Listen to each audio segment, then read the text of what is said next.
Howdy folks, Nathan here, and I'm being assisted by my buddy Brendan. And the reason we're here is because we have two different vehicles that are very much the same.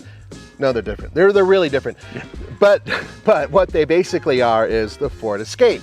A brand new Ford Escape, this is the ST model, and then a second generation Ford Escape, which is really very similar to the first generation Escape, and this sort of represents old, and this represents new. So, it's old versus new. Yeah, and I know this is a review that you have been anticipating and waiting for us to do here, so we are bringing it hot off the presses just for you. All right, for those of you who are keeping score, this is a vehicle that I purchased specifically for my daughter. Actually, I purchased it with her. She used to have a Nissan Leaf, and we've done over a dozen videos featuring that Nissan Leaf, which I've had for nearly 3 years. Now this is hers. The reason I got it, the reason she got it, is because she needed something that had better range than a Nissan Leaf, especially in winter, and more importantly, in winter, a proper all-wheel drive system. And Brendan, these were valued, what, around 8 or 9 grand, give or take? Yeah, I would say, you know, depending on the miles and obviously the year, because they made these for a while, you can find these second generation Escapes for as little as $5,000, all the way up over $10,000. I don't know, what did you end up paying for it? Yeah, 12. So the reason why was because this is the V6 and it is a 2011. 2011s had the least amount of problems. I wanted to get something before I went to the EcoBoost first gen, which is something I didn't want. Yeah, those EcoBoosts are very problematic. They have transmission issues and engine issues. And if you are looking for a used Escape, I think you did right. This is the best generation that you could get. The 3-liter Duratec. And this Let's V6, pop the hood and show it to Yeah, you. go for it. These V6s were known for being pretty robust and relatively efficient. But one of the things that I like is the fact that they didn't have a lot of problems. In some cases, you had issues with having to replace the intake manifold.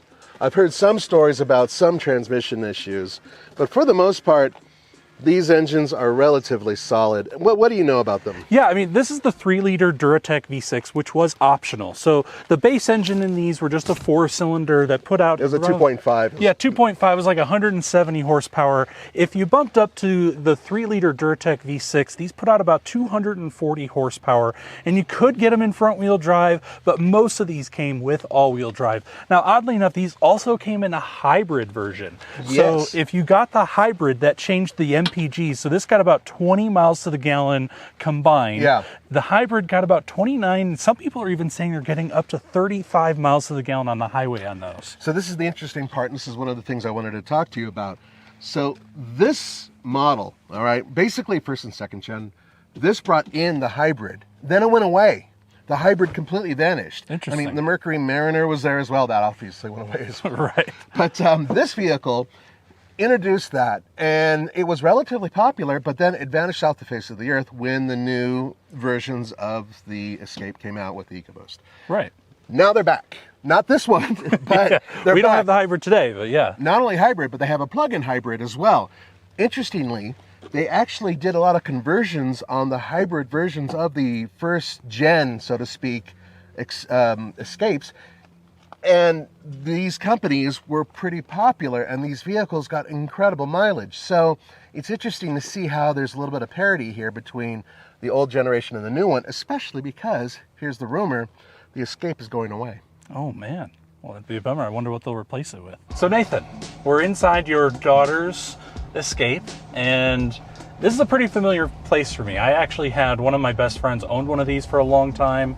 I owned a first-generation Escape very briefly, and I think, you know, I mean, for what they are, they're not a bad little SUV. No, I've known people who put about 200,000 miles on these things, and I'd like to think that we could probably squeeze something close to that out with this, and this has over 100,000, and I'm thinking that this will get her through college and maybe into grad school or whatever she's going to do.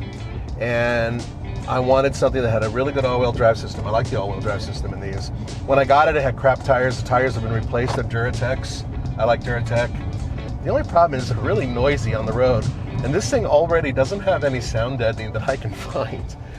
Yeah, I mean, this is back when Ford was definitely building a lot of things to a very strict budget, right? And that kind of shows with the dash plastics being very hard plastics, and even the buttons feel fairly cheap. You know, they wanted to save the nicer materials for the Mercury Mariner, the step-up version of this, right? I would agree with you, yeah. Yeah, so if you get into one of those, they do feel a little bit nicer on the interior. You know, the plastics are a little bit better. They're a little less noisy.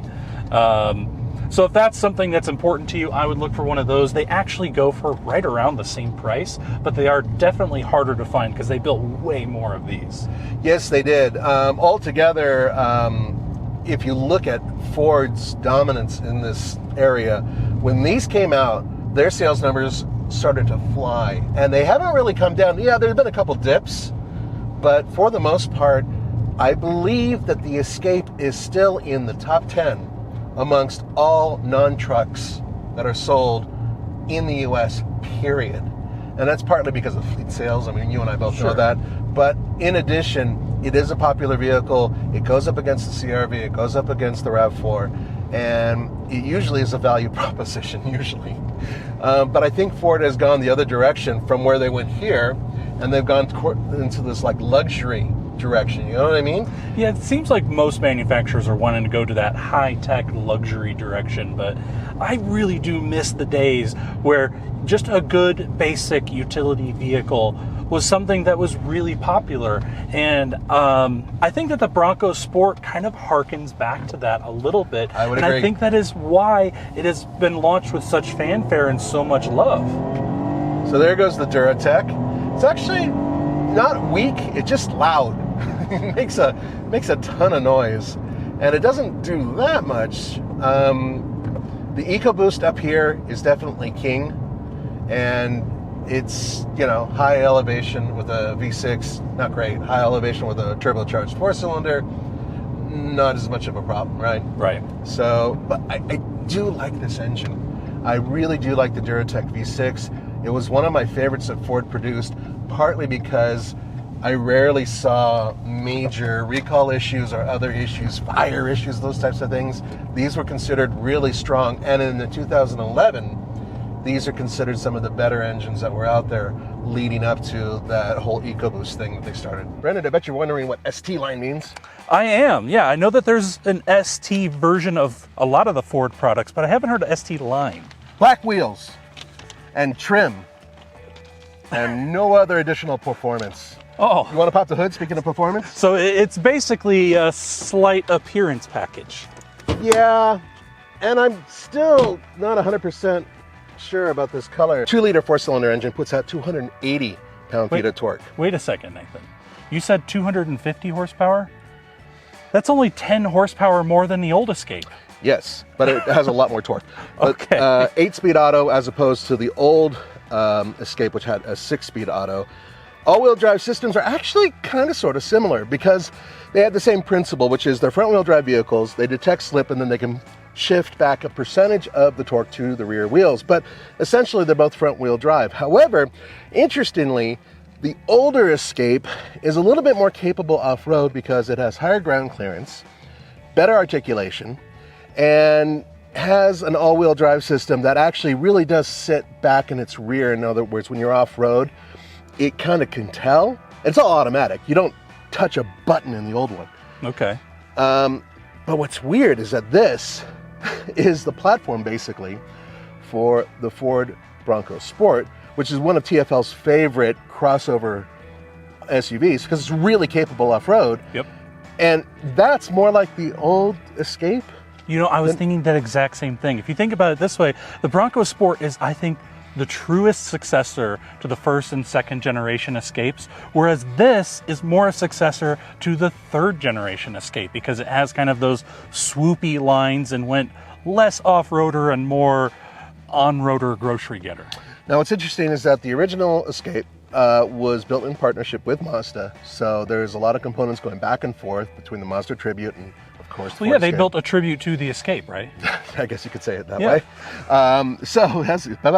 So that's interesting. And then if you look at the this generation and the one that's preceding it, that was based on the Kuga and some of the other overseas platforms that were used, and not as much Mazda, although there is still little tiny components here and there that are shared. It's interesting to see that the two of them have this, shared history with names, but with nothing else. Yeah. All right, Nathan. So into the brand new Ford Escape ST line. I will say it's definitely a more premium feel than the old Escape, but that's not to be surprising because of how old that Escape is. But, for $43,000, it still doesn't feel... I mean, I'm not mistaking this for a Mercedes or a Lexus or anything like that, but it's a nice place to be, I would say. Oh, I would say that this is damn near luxurious considering how quiet it is when you're not on dirt. I mean, listen, this is whisper quiet. And this is something that Ford's been doing over the past 10 years. They've been adding their quiet tuning or that philosophy to many of their vehicles, even some of their less expensive ones, putting, sound deadening materials on the glass, inside the vehicle, on the roof, inside the panels themselves, and in the crevices even. And it's made a huge difference, and you can really tell that they've made a step up in terms of the luxury and the ride quality of the new Escape. However, there are a couple things I wanted to point out, one of which is right in front of us. That is fake carbon fiber. That's annoying. Why they do that? I don't know. Why even bother? Like, carbon fiber doesn't belong on this car to begin with. I don't care. It doesn't belong on any car. Yeah. Well, maybe like $1 million supercar. A McLaren, yeah. Okay. Yeah, so, but come on, just put aluminum here. Come on. Yeah. Yeah, and I will say too that this plastic up here, it looks pretty shiny, but it is fairly soft. It is very soft, actually. To I like the touch. And another nice thing that I like is this pop-up heads-up display. Yeah. That reminds me of the ones that I saw in some earlier Mazdas I've seen. Is it the same one? It's a different setup, but it is a similar idea because projecting onto glass at this angle, it's just better for the driver to actually have that pop-up thing. I love those, by the way. I love them on most vehicles because it takes care of something. Now, here's the deal. We're going to accelerate. Yeah, let's see what kind of power this thing's putting out. Punch it. So. Oh, yeah. Oh, so it takes a second there, but once it kicks in... Yeah, that's turbo lag for you. It doesn't feel as fast as I thought it would, but I think that may have a lot to do with the fact that, like you said, they do a lot of sound insulation. Yeah. So you're not getting necessarily the same sensation of speed that you're getting with an older vehicle, but it is pretty quick, honestly. Yeah, and it handles corners pretty well, too. I've driven many of these in the past. You go around this corner, you don't have to slow down very much to make it. It's really good at also moving the torque around because of, unlike the old Escape, this one has intelligent all-wheel drive that actually will move things around using the traction control system in order to make it very efficient and, of course, handle well on the roads. Off-road, not so much. Well, and I do like that you do at least get some physical buttons. Like I do have a volume knob down here. Woo! How many other? We got a couple buttons here too. That's about it. Yeah, there's not many physical buttons, but at least it's not like Tesla where they're going no buttons at all. Well, we're nearly there. I mean, look, everything here for the heating and air conditioning, all of that is up here. I mean, you lowered the air before we got started. How did you do that? Yeah, I had to push the screen, which brings this up, and then I have to touch where I want the air to go on this. How convenient. And then I can't, if I want it to just go away, I have to wait for it to then pop back down. Yeah. So, look, I'm not just blaming Ford on this. This is actually an industry-wide issue. The fact that people are getting rid of buttons left and right, it's just an issue for me. But it still rides nice. It handles well. It gets decent mileage.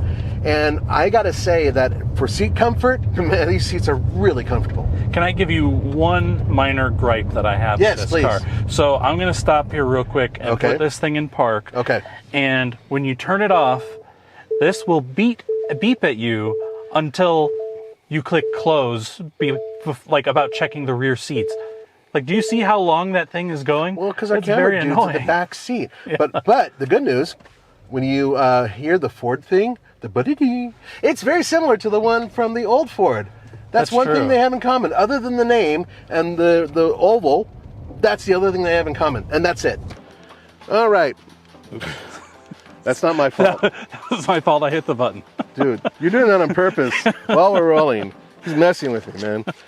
All right. First of all, I got to say that the brand new Ford Escape has a lot of space. It is competitive. It does have, thank God, a spare tire. Not everybody does, although it is a donut, but I'm fine with that. So cargo space. Now, this is something interesting because I looked this up. I had to double check. 65.5 cubic feet of cargo space with the seats down, and 37.5 cubic feet of cargo space back here. That is really good.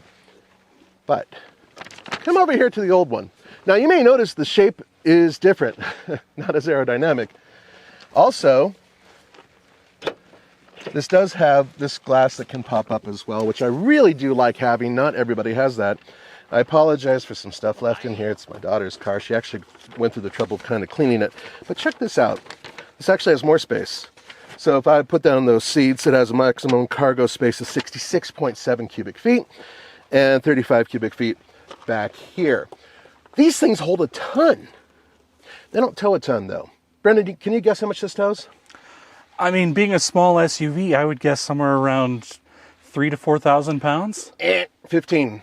1,500 pounds? That's what it's rated at. Even with the V6? Yeah. Wow.